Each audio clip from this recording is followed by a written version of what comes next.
কর্মরত থাকা অবস্থায় রূপসা থানার ওসি স্যার আমার ওয়াইফের সাথে অবৈধ সম্পর্ক গড়ে তোলে।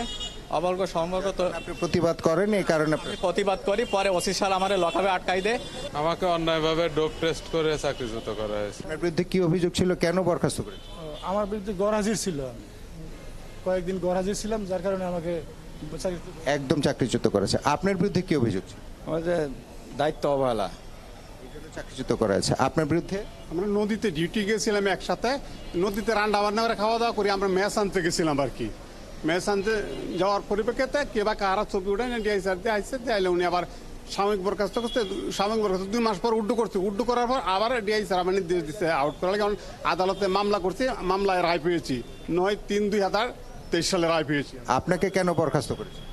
আসসালামু আলাইকুম।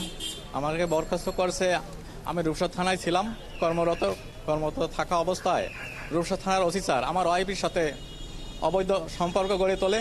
অবৈধ সম্পর্ক আপনি প্রতিবাদ করেন, এই কারণে আমি প্রতিবাদ করি, পরে ওসি স্যার আমার লকআপে আটকাই দেয়। আটকাই দিয়ে তারপর আমার কয় তোকে দেখে নেবো। যাক, আপনাকে কেন চাকরিচ্যুত করেন? আমাকে অন্যায়ভাবে ডোপ টেস্ট করে চাকরিচ্যুত করা হয়েছে। ডোপ টেস্ট করছে। জি।